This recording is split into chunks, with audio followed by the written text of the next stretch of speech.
physicians to capture the right amount of information the first time to meet compliance and financial requirements without losing focus on what matters. Providers in the busy orthopedic environment demand a quick and easy means of creating documentation. Dragon Medical is our cloud-based speech recognition, providing to accurately translate the doctor's voice into a rich, detailed clinical narrative that feeds directly into the EHR in real time. Nuance Transcription Technology and Services streamlines the documentation process and speeds document capture for clinicians by allowing end-to-end documentation on a mobile device. Vincari Surgical CAPD and Workflow Solution empowers surgeons to quickly create accurate and complete documentation by guiding the surgeon through the documentation process, automatically prompting them with any necessary clarifications to quickly and easily document the appropriate level of care. And Nuance Virtual Scribing Services creates secure, high-quality, compliant clinical documentation directly in the EHR on behalf of clinicians. Virtual medical scribes use information obtained from patient encounter recordings to complete patient charts. By easing the documentation burden of the clinician, Nuance can positively affect both the health of the patient and the health of the practice. Our solutions help providers create accurate, accessible, timely, reportable, and compliant documentation, and help orthopedic practices improve clinician satisfaction, documentation quality, and practice financial integrity. So it's been a pleasure serving as a sponsor to AAOE's Benchmarking Survey, and we actually hope to see you at the annual conference next month in Orlando. So please feel free to visit us at booth number 200. And until then, for more information, please feel free to visit nuance.com/healthcare. Great, thank you so much, Amy, and we look forward to seeing you in Orlando. Pass things over to Vicki now so we can start talking about preparing for the AAOE Benchmarking Survey.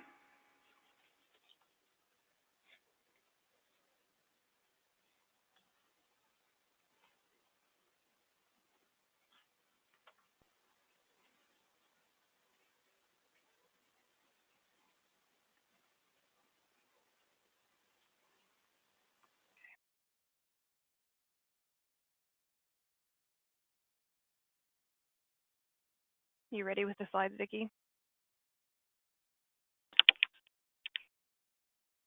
Perfect. Okay. Good morning and afternoon, everybody. I believe we've got about 35 people total, including the presenters, and a lot of us are in different time zones. So for those of you that's morning, good morning, and those of you that it's afternoon, good afternoon. We really appreciate your participation in today's webinar. We are excited to help you prepare for this year's benchmarking survey. We've got some new portions that we're excited to show you guys, some changes that have been made. I will introduce myself and then let Terry and Ron introduce themselves as well. While we're doing that, if you could each participate in the poll, we'd just like to get an idea of the practice sizes of the participants and also whether or not you've participated in the benchmarking survey before. So starting with myself, my name is Olivia Wolf. I am the administrator of Alaska Hand, Elbow, Shoulder in Anchorage, Alaska. I manage we're a 4-provider practice, focusing solely on upper extremity. I've been with this practice and in orthopedics for 5 years. I was in internal medicine prior to that. I have been a member of AAOE in that same amount of time, that 5-year period. And I'm also serving as the current chair of the Data Analytics and Benchmarking Council. Terry? Yes, my name is Terry Rosenthal, and I'm the practice administrator for the orthopedic clinic in Opelika, Alabama. We're a 7-provider orthopedic practice. I've been with the practice for 20 years. I've been the administrator now for 8, and I've been a member of AAOE for 8 years, and I am finishing up my first year on the Data Analytics and Benchmarking Council. Ron? Hi, good morning and good afternoon to you all, and thanks for chiming in today. My name is Ron Whiting. I'm the CFO of Fredericksburg Orthopedics in Fredericksburg, Virginia. We have 6 orthopedic surgeons, 2 MDs for pain management, 21 physical therapists, and 3 facilities. I've been with AAOE for the past 5 or 6 years, been in orthopedics for 9, and been in healthcare for about 30. I'll turn it back over to Olivia. Okay, thank you, gentlemen. So moving on to the next slide, these are the 2 main links that we suggest that you bookmark. Pretty much anything related to the benchmarking survey or the benchmarking results, you're going to be able to find at one or both of these links. So make sure to make note of those. The survey opens April 1st, which is actually a Sunday.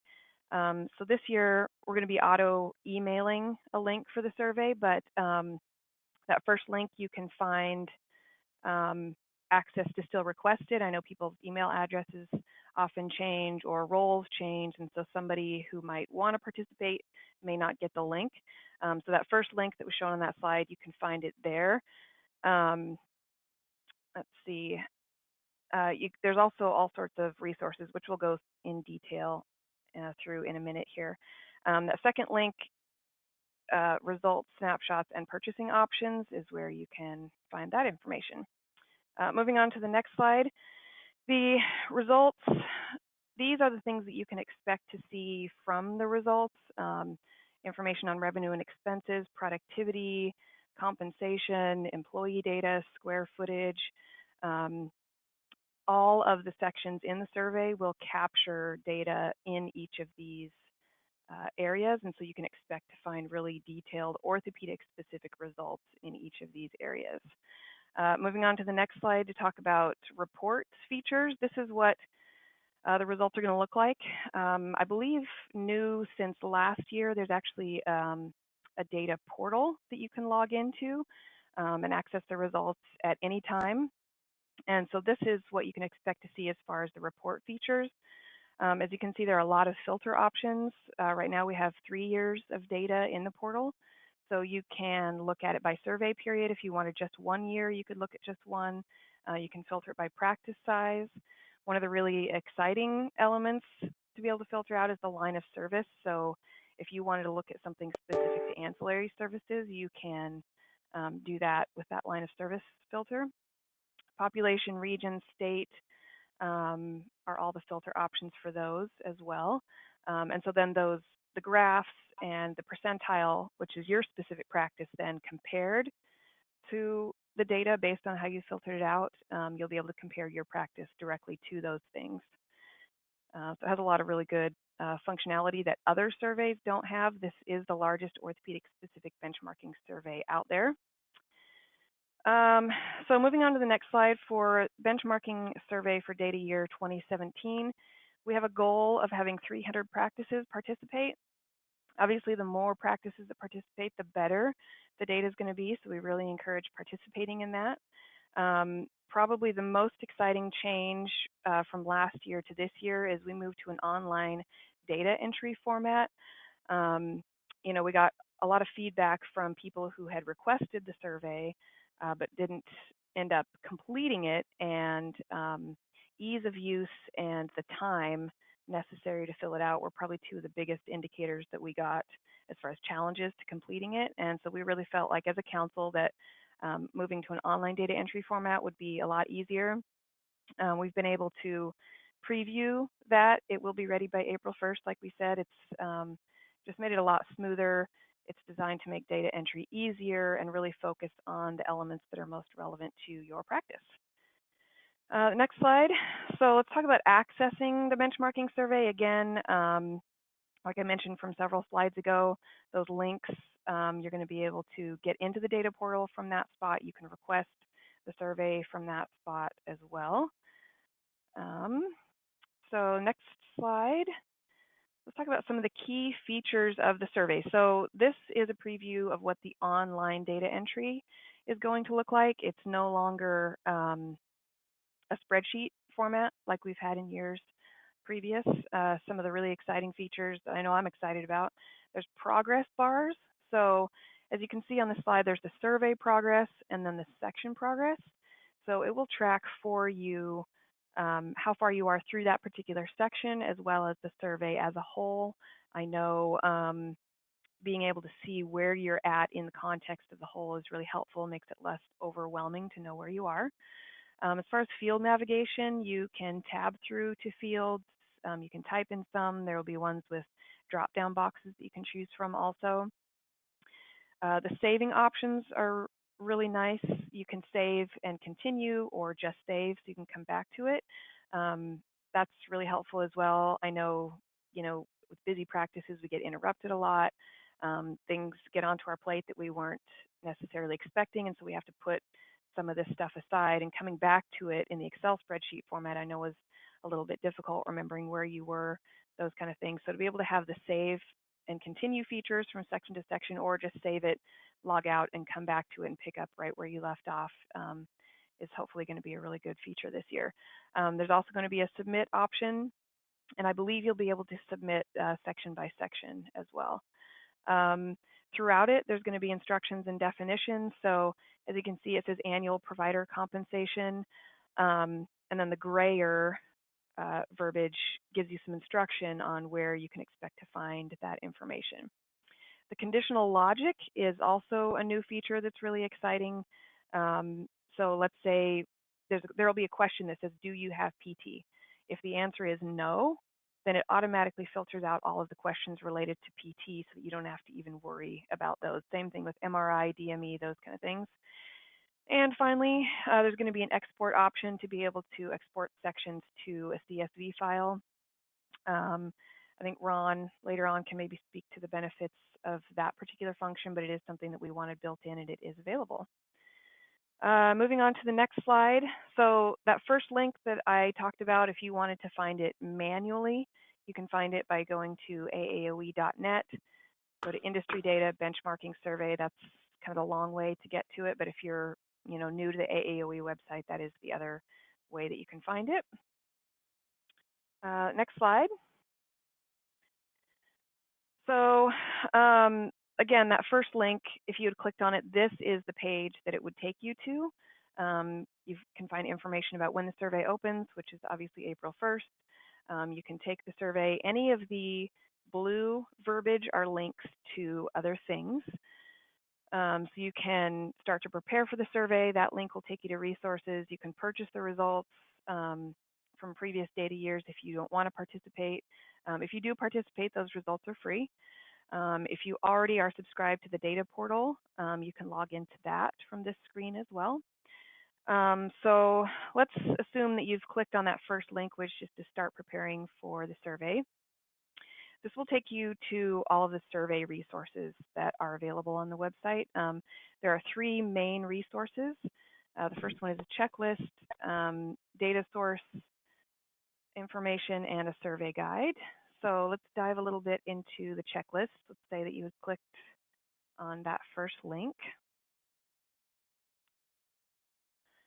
So it's pretty self-explanatory.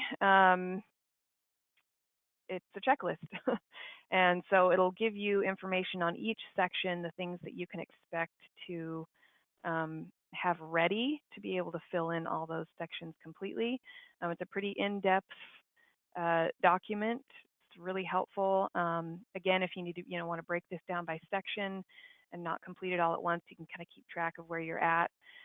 Obviously, the progress bars on the online format are going to provide you some visuals about where you are in the process as well.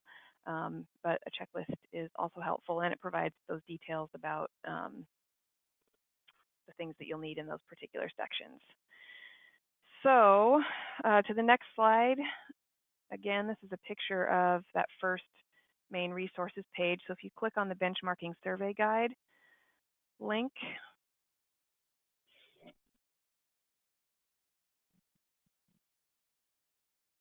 again, very in-depth document, but it's very detailed definitions and instructions for each section, how things are defined. I know, in the context of a small practice versus a large practice, some of those might be not clear on their face, and so it's good to have these definitions. Some of the major points throughout the survey, obviously there's going to be instructions on those, but this is a much deeper, more in-depth resource for you. Do we have any questions so far about the new survey, about the resources, before I turn it over to Terry? We do have one. Will any data from prior surveys auto-populate? That is a good question. I believe, I was going to say, I believe they're working on that functionality, but they haven't been able to confirm that it's available yet. Oh, like practice name and stuff like that. Yeah. Yep. I agree, Terry. They are working on it. And then there were a couple of requests. If you could put those 2 links up again that people should bookmark, but we can also email those out to all of our attendees as well if that would be easier.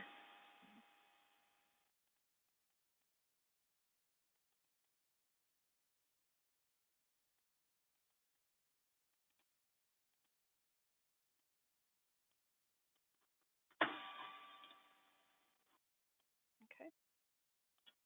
Give people a minute to jot those down, and then I'm going to turn this part of the presentation over to Terry. He's going to talk about data sources and specifically where to find some of the information that you're going to need to complete the survey. So Terry, take it away. Thank you, Olivia.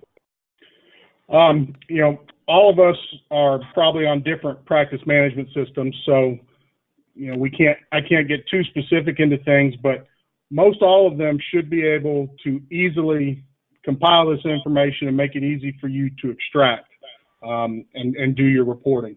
The first area we're going to look at is the physician and PA new patient productivity. You know, your patient visits, it's going to be broken up into both new and return patients. Your new patients are going to be anything coded as a 201 through a 205. And then all your other visits obviously would be return visits. So that's one that you should be able to pull from your practice management just by entering those procedure codes and get a count.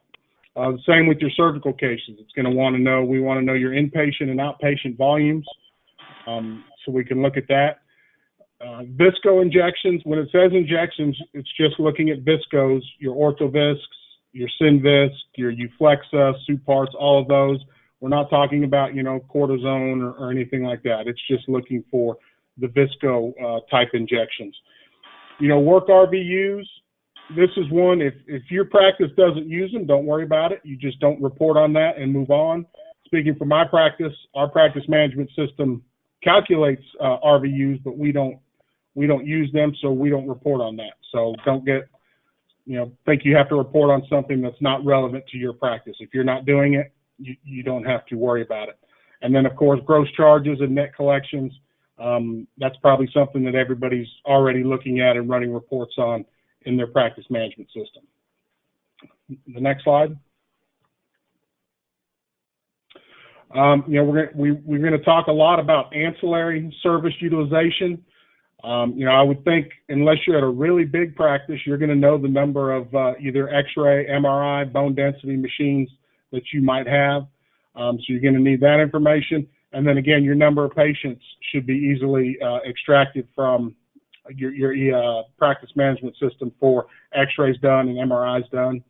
And again, more volume information, looking at the number of X-rays, the number of MRI scans, the number of PT and OT visits if you have that, and also the number of DME units sold. The next slide. And of course, these next two are probably reports that you're already doing quite frequently. I know for my practice, we do them monthly. The first one is your review revenue by payer, or some people call it your payer mix.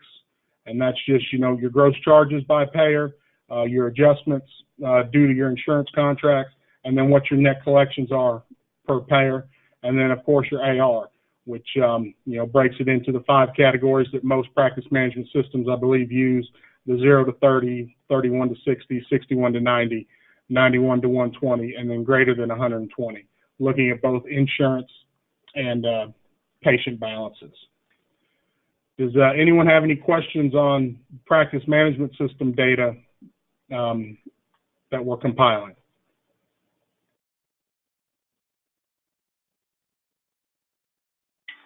No questions right now. Okay, I'm going to turn it over to Ron. Hi. As Terry's pointed out, one of the major components of this is going to come from your practice management system, but the other side of the coin is your other major source of data is your accounting system. There you're going to find your provider's compensation in the form of W-2s, or if you're a partnership LLC or a sub-S corp, you'll find it in the form of K-1s. As Terry talked about, as far as ancillaries are concerned, for the larger practices, sometimes your ASC earnings, your surgery center earnings are within the company. Some are not. We ask questions on there. Do your providers have ASC earnings? Either yes or no. For some of you, you may not know what those are because they're in separate entities of which you do not have the information available to you. Likewise, with real estate earnings, for a lot of firms, is that the partners own the facilities in which they practice. Those earnings are generally not within the practice. They are off schedule. They are usually in the form of partnerships in their K-1s. If you have access to that information, great. You can input it. If not, you can just move on. Hospital earnings, we try and keep track of what those are as part of an overall compensation package for the providers, is that those consist of call. Some of it will be in shared savings. That's also part of compensation. As far as let me go back here for a second. Total other compensation would be deposition fees, expert witness fees, etc. And unlike other surveys, is that if we have the information available, is what the total compensation really generated from their medical careers is what they actually earn. So in a simple recap, it goes from wages to outside earnings to entire comp package. I believe that there's a question, a poll in front of you as to whether you use QuickBooks or not. For a lot of practices, even up to some pretty good medium-sized firms, they use QuickBooks Enterprise. The newer versions of QuickBooks provide an excellent basis to extract information, so you can fill out this part of the survey. And we've got 91% of people reporting that they do use QuickBooks. Okay. Yes, is that if you're on the Pro or the Enterprise versions, you can extract that information, export it, play with it, mold it. Maybe not all the accounts are in the similar formats, but it's quite easy to extract that information and get your annual P&Ls because they're probably already done already. Next slide, please.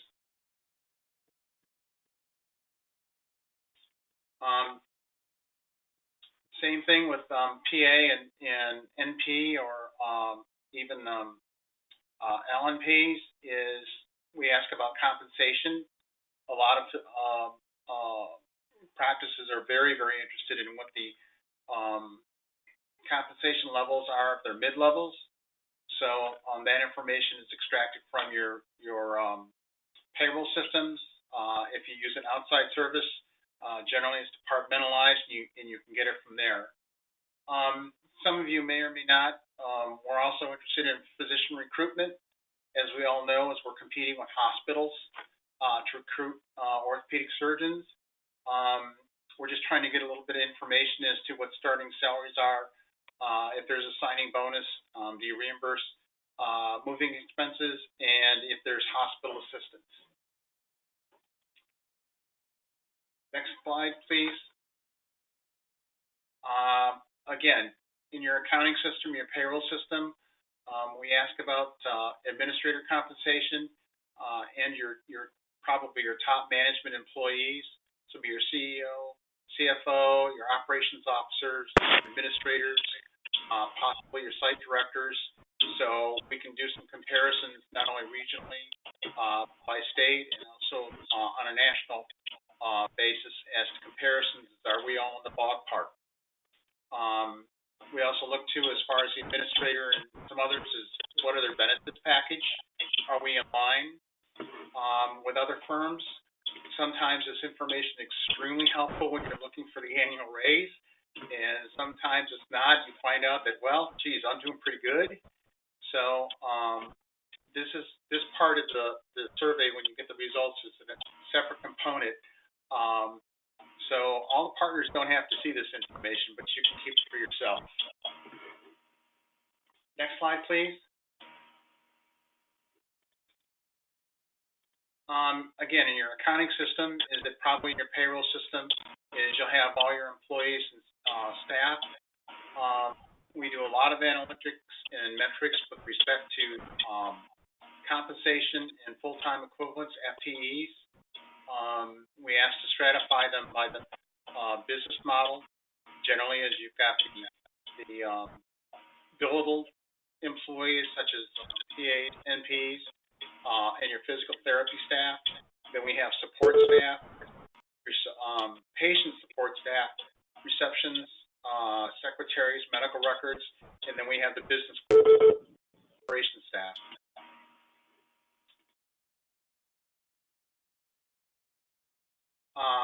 Next slide. When we do this under the new method versus what we did a year ago, is we will have most of the classifications out there in a drop-down box. Makes it very, very easy to do this. And you can go ahead and put your number of FTEs in, and you can go ahead and put your orthopedic salaries and wages in. This will do this on the portal for each individual classification. Makes it quite a lot easier than what it was. And again, to check your data, you'll be able to export all this information once you start inputting it to a CSV file, which you can therefore put in Excel and take a look at it on a broad-based basis.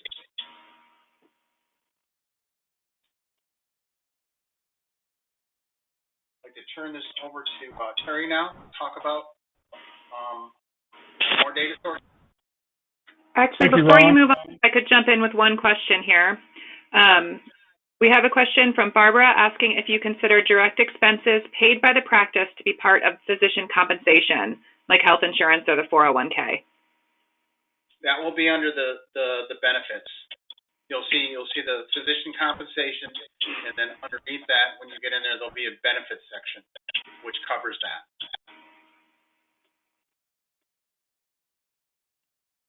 So they're combined as for compensation, but they keep them separate.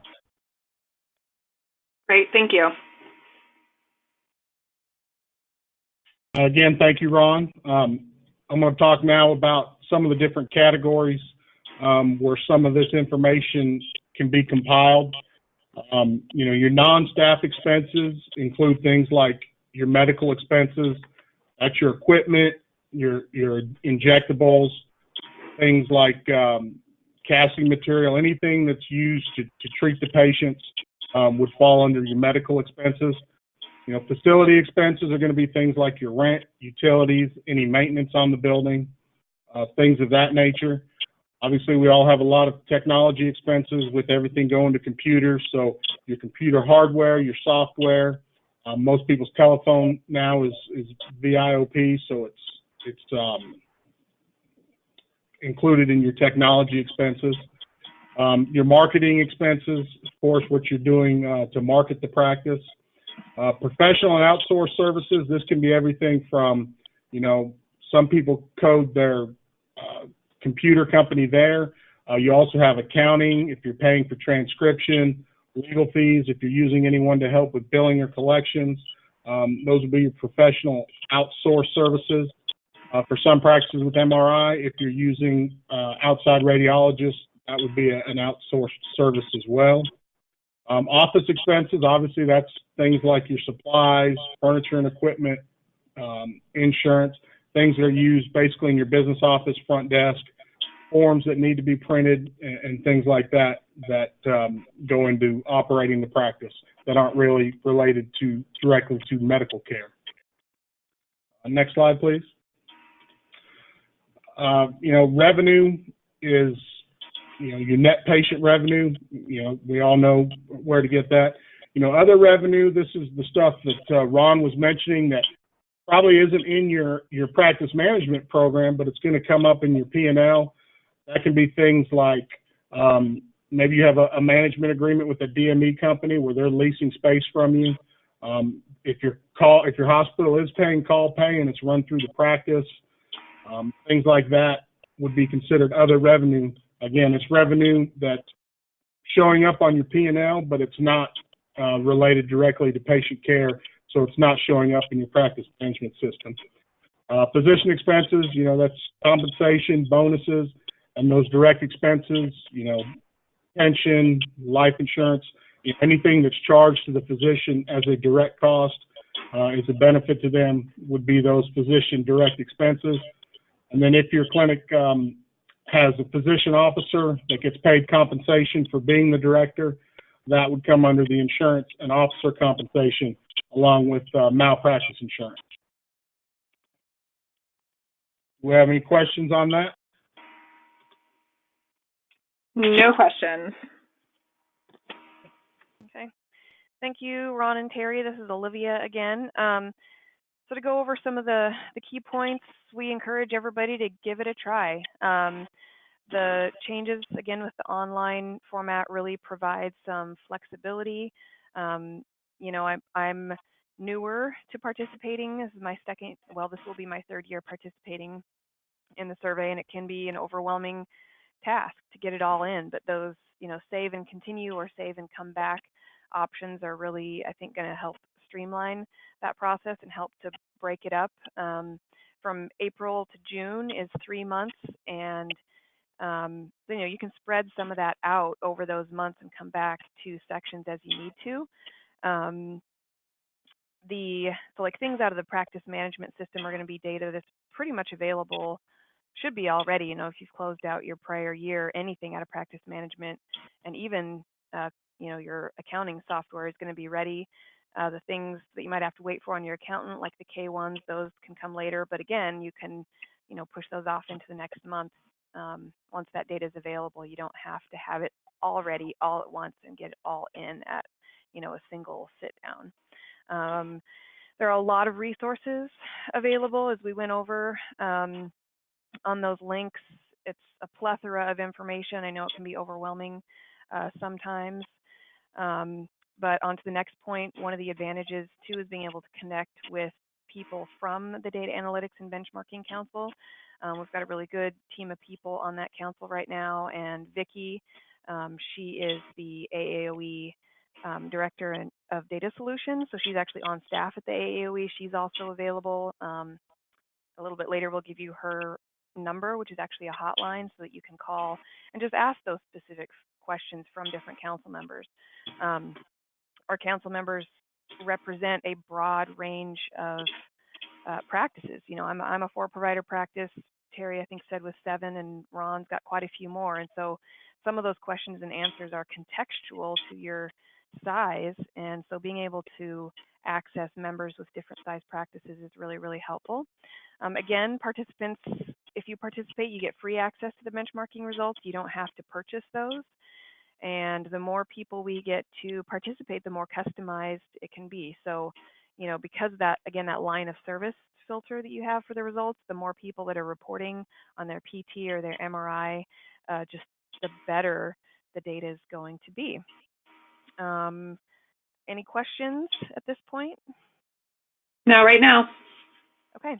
I would also want to encourage everybody, if you're coming to conference, our council is going to have several sessions that are going to be dedicated to, I think we're going to have another one on preparing, again, for the benchmarking survey, how to use the results. I know it's a hand in glove thing. Well, how do I prepare for it and do it? And then what do I do with the results once I get them? And so we've got some really good people speaking to those things during conference.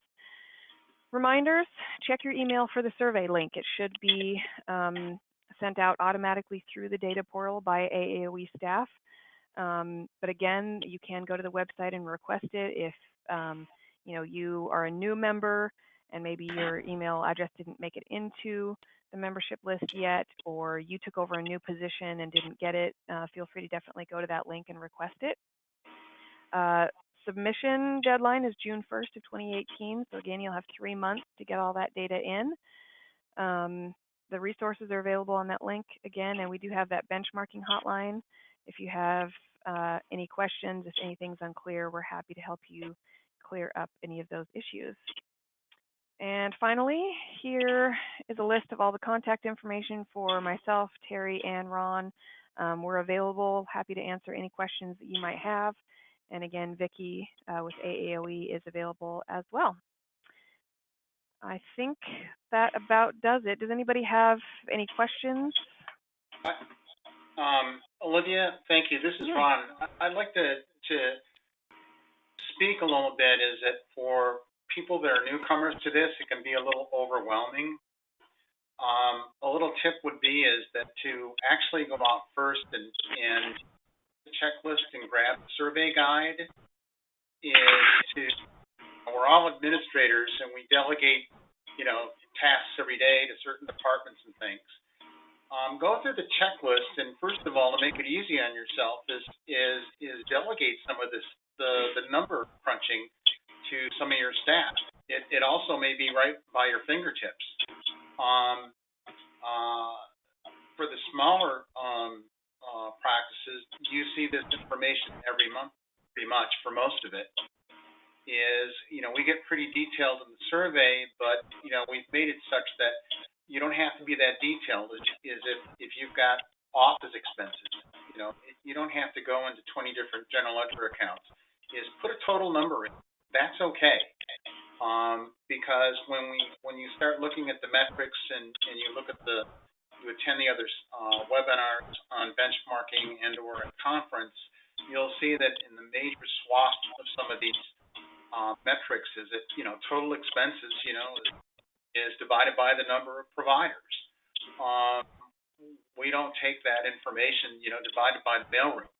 It's nonsensical. So as Terry said, you don't have to have everything on the first pass here. If you don't have RVUs, you don't have access to it, move on. The key is that for I believe there is 12 major metrics, what we call core benchmarks in the entire survey. There's a number of others, but we use what we call the core benchmarking, and that's really based upon totals. So don't be afraid, take a stab at it. People on the council and Vicki were more than happy to converse by email, and I know I've done it through the years. I talk one-on-one with individual members to get them through QuickBooks, to get them to balance. And when it's done, you feel a little bit of satisfaction there, and it's kind of neat when you're able to go out to the portal when it's all published. You start comparing yourself. And we're also going to talk at conference about best practices. We have enough information coming up that why am I not doing so well in this in a certain area? What's the best practice? And one of the highlights for this year is Olivia pointed out in the navigation is in the results. We pushed for line of service splice on the information because in my own circumstance, it was really unfair, and I personally was getting killed by overhead numbers per provider because we've got 21 physical therapists and 3 facilities to house them. Well, that's really kind of unfair when other practices have, 3 physical therapists and then overhead is charged. So we spent the time and thought it all out is that unlike MGMA or Sullivan or Cotter, is that we do a slice now on the line of service. So if you're just looking at MRI, when you're looking at staff expenses, you're just looking at the ancillary side of the business for MRI and or PT or DME. So, but again, don't be afraid. go to your checklist first, try to pull your information together before you start the survey, and go ahead and read the survey guide. It gives you MGMA is like 70 pages long, their guide. It's pretty wordy. Ours is about half that size, and it's very concise. And it's all about orthopedics. It's no other practices or disciplines are included in the survey. It's all about us and orthopedics. Ron and Olivia, I'd like to add something real quick, just a specific example of the valuable type of information you can get from this survey. We have MRI in our office, and we thought we were doing really well at it. Our machine was paid off, so we thought we would be doing really well. And when the benchmarking survey came out, we were in the bottom 25th percentile for revenue per scan. That caused us to take a look at things, and we pulled the MRI P&L and looked at it and determined that our biggest cost was, our read fees. So we negotiated and talked to some different groups, and we're able to get a much better rate. And now, we're making about $35 more per scan. And when you extrapolate that over a year, that's a lot of revenue. But that's a perfect example of an area where we thought we were doing well, and had we not seen the benchmarking survey, we might still be in that situation where we're in the bottom 20th percentile. The information you can gain from it is invaluable to your practice. It gives you a chance to see where you are versus clinics in your state, in your region, the same size as you, and it gives you a really good comparison.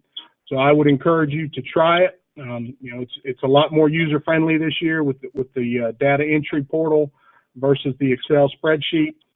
So again, you can gain some valuable information, and it can really help your bottom line. Great. We do have one more question in asking if information from OrthoForum survey will be included this year. Yes. They will if they participate. If they've been in, OrthoForum has been incorporated in the previous surveys. And that's why we have a slice for practices, from I believe it's 1 to 3, 3 to 6, when it has number of providers. So, because some of us can't compare ourselves to OrthoForum, but in a percentage relationship, we can. Percent of receipts, net collections, we can. And in some respects, FTEs. But yes, OrthoForum members are included if they wish to participate, which a number of them have. Okay. And a follow-up question from someone asking, what is OrthoForum? OrthoForum are orthopedic firms that have 20+ providers. 20+ orthopedic surgeons.